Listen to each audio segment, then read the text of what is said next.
Have you checked your Social Security statement lately?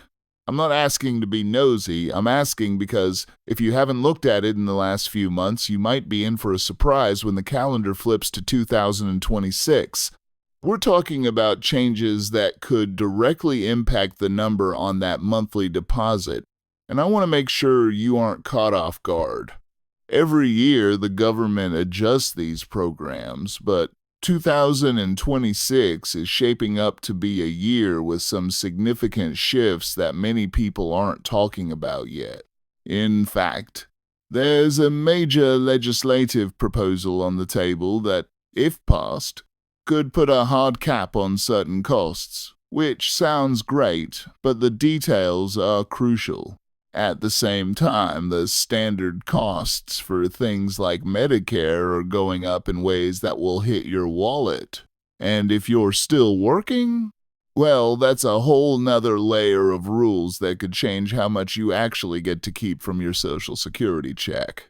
So, if you're relying on these benefits to pay for your groceries, your utilities, or your medication, you are in the right place.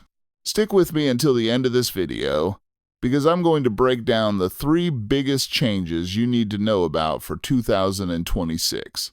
I'll explain what's actually happening, how it affects you personally, and most importantly, the steps you can take right now to navigate these shifts and keep your financial future secure. Let's start with the first major change, and it's happening on the Medicare side of the house. If you're on Original Medicare, you know that unlike Medicare Advantage, there hasn't traditionally been a cap on your out-of-pocket costs. It was one of the big gaps in the program, the idea that you could hit a catastrophic health event and the bills just kept piling up. Well, that might be changing. There is legislation currently moving through the Senate called the Medicare Cost Cap Act. Now, I want to be very clear here. This is a proposal and it's not law yet, but it has serious momentum. What this act would do is create a $5,000 annual limit on out-of-pocket costs for people with traditional Medicare Parts A and B. Currently, if you get seriously ill, there is no ceiling on what you could owe. This is a huge deal for seniors because it would finally level the playing field with Medicare Advantage plans. As of the projections, this cap could directly benefit over 3 million beneficiaries by 2028, and it's estimated that more than half of all enrollees would exceed that cap at least once over a 10-year period. On average, this legislation is projected to save enrollees about $1,024 per year in out-of-pocket healthcare costs. Now that's the big picture, and it sounds like good news, right? It's a cap that protects you from financial ruin if you get sick. But here's why this matters for the shrink your check part of our title. While this cap protects you from catastrophic costs, the baseline costs are going up. This is the second critical change we need to talk about, and it's the one that will likely affect you in the short term starting January 1st. For 2026, the cost of living adjustments for Medicare mean you are going to be paying more for your coverage. Let's look at the numbers, because the devil is in the details. The standard Medicare Part B Premium is increasing to $202.90 per month in 2026, and the Part B annual deductible is going up to $283. That's an increase of $26 from the previous year. It might not sound like a lot, but it's a bite. Then you have the Part A costs. If you end up in the hospital, the inpatient deductible is rising to $1,736 per benefit period, and the coinsurance for long hospital stays is also going up. Now, if you have a higher income, you are going to feel this even more. This is where we talk about the Income-Related Monthly Adjustment Amount, or IRMA. If your modified adjusted gross income is above $109,000 as an individual or $218,000 as a couple, you will pay a surcharge on top of your Part B and Part D premiums. In 2026, those surcharges are substantial. For someone in the lowest IRMAA bracket, the Part B premium jumps to over $284 a month, and it can go all the way up to nearly $700 a month for the highest earners. That's money coming directly out of your Social Security check before you even see it. So, here's the takeaway on the first change. While lawmakers are trying to protect us from unlimited healthcare costs, we're also facing higher deductibles and premiums right now. The $5,000 cap is a safety net for a worst-case scenario, but the day-to-day cost of Medicare is going up. This is why you can't afford to ignore your annual notice of change from your plan, and you need to be aware of how your income affects your premiums, because these increases will eat into your fixed income. The second big change we need to address is the coming storm on the Social Security side. We're talking about the future of the Social Security trust funds. You've probably heard the warnings in the news, and for 2026, the projections are becoming a lot more concrete. According to the latest data from the Social Security Administration, we are looking at a potential benefit cut of about 22% if the trust funds are depleted, which is projected to happen by 2032. That is only about 6 years from now, and let me tell you, a 22% cut is devastating. To put it in perspective, the average monthly Social Security benefit as of May 2026 is roughly $2,083. A 22% cut would drop that check by about $458 per month. That's a loss of nearly $5,500 a year for the average retiree. For high-cost states, the losses are even worse. In states like Connecticut and New Jersey, the average benefit is already higher, and a cut of that magnitude would mean losing nearly $500 a month. Imagine your budget trying to absorb a $500 monthly loss.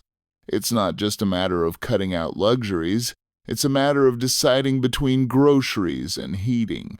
Now, here is the most important thing to understand about this situation. The government has always stepped in to prevent Social Security from completely collapsing. But that doesn't mean you won't be affected.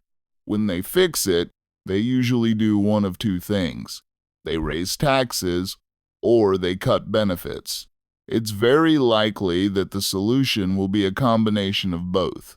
We might see smaller benefit cuts than the 22% projected, but we will also likely see payroll taxes go up for workers. As a senior, you might not be paying payroll taxes anymore, but that matters to you because the future of the program depends on those taxes being paid. If the government is forced to raise taxes, it's a reminder that the entire system is under pressure. This should be a massive wake-up call. If you are planning for a future that relies 100% on Social Security to pay your bills, you are taking a huge risk. The third and final change for 2026 might surprise you, especially if you are someone who is thinking about going back to work or who is already working part-time. You need to know about the Social Security earnings test limits for 2026. This is one of the most confusing rules, and it trips up a lot of people.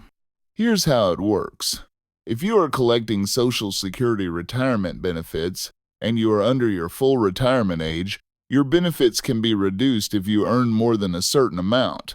For 2026, the earnings limit is $24,480.